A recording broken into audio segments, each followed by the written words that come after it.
Bonjour tout le monde, bienvenue au cours d'outils de gestion de parc informatique. Aujourd'hui, cette vidéo porte sur la gestion administrative et financière des biens informatiques au niveau de GLPI. Comme je vous l'avais si bien dit tout au début de nos cours, le GLPI ne gère pas seulement la partie technique, mais le GLPI permet de gérer aussi la partie administrative et financière de votre parc informatique. Et aujourd'hui, plus précisément, nous allons voir le menu gestion. Et cette partie décrit les fonctions liées à la gestion financière de votre gestion de parc informatique. Et nous allons voir les rubriques suivantes, à savoir la gestion des licences, la gestion des budgets, la gestion des fournisseurs, la gestion des contacts, des contrats et des documents. Et sans plus tarder, nous allons directement parler de la gestion des licences. Et comme vous le savez, en informatique, on parle beaucoup de licences. Les applications ont des licences, les systèmes ont des licences, les programmes ont des licences. Donc, en général, dans les entreprises, on a toujours, on travaille toujours avec les licences. Donc, pour garder la licence, pour connaître la date d'expiration, la date de l'achat des licences, GLPI nous permet de les gérer et de nous les rappeler au fur et à mesure dans le temps. Donc, cette fonctionnalité était jusqu'à ici très fastidieuse dans GLPI. Mais aujourd'hui, avec les nouvelles versions de GLPI, nous avons aujourd'hui une gestion à part entière de ces licences dans le logiciel GLPI.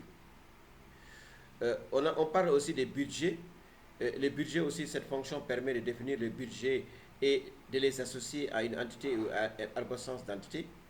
Les éléments du parc informatique ensuite être affectés à un budget donné, c'est-à-dire les budgets que vous dégagez pour acheter le matériel ou bien le consommable informatique.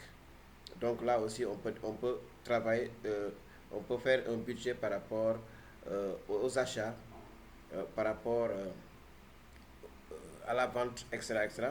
Donc dans GLPI, GLPI nous présente essentiellement ces options-là aussi dans son programme. Et surtout, nous allons parler des fournisseurs. Vous savez, quand on parle de fournisseurs, là aussi, les informations ont toujours affaire avec les fournisseurs. C'est ce qu'ils vendent, c'est ce qu'ils livrent, c'est ce qu'ils proposent des achats. Donc, dans la rubrique fournisseur, fournisseur, c'est une tierce personne qui a vendu, par exemple, le matériel.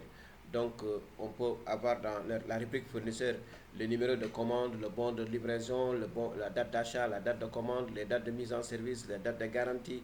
Tout ça peuvent être on peut les retrouver carrément par exemple, dans fournisseur.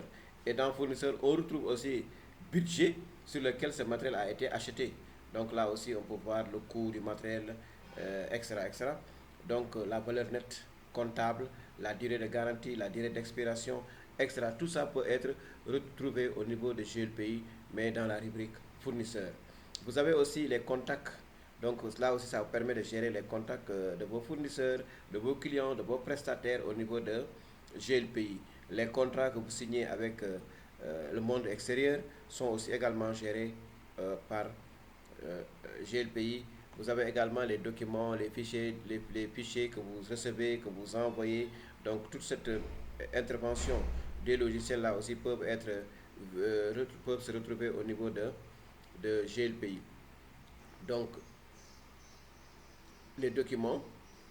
Donc l'ensemble des dates définies peut être géré automatiquement en fonction des changements de statut des matériels. Certaines dates peuvent être également copiées à partir de notre date, etc. Donc, comme conseil, GLPI permet de configurer une notification sur l'expiration de la garantie du matériel. GLPI peut réaliser un calcul de valeur nette comptable simple sur la base d'un amortissement linéaire ou dégressif. Il convient pour cela de renseigner un certain nombre d'informations, comme par exemple la valeur, la date d'achat, la mise en service, etc. Donc tout ça aussi, vous pouvez le retrouver dans GLPI. Bon, pour un dernier mot, c'est la fin de ce cours sur la gestion du parc informatique avec GLPI.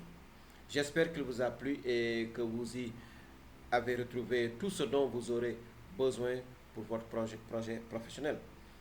Sachez que ça a été un plaisir pour moi aussi de développer quand même ce cours et de vous accompagner dans votre apprentissage. Donc n'oubliez pas surtout le rôle de gestionnaire de parc est au cœur des métiers de l'informatique. Donc sachez que une fois dans l'informatique, il faut vraiment un outil qui vous aide à bien gérer par exemple le parc informatique car vos responsabilités sont multiples et c'est sur vous que tout repose la qualité de l'expérience utilisateur en entreprise dans son utilisation des ressources informatiques. Donc, surtout la qualité, on parle beaucoup de qualité aussi en informatique. Donc là, la gestion, le logiciel de gestion de parc vous aide vraiment à être qualité, à être responsable et à bien ménager votre parc informatique et à bien réussir vraiment votre carrière en informatique. Merci de votre attention et à la prochaine.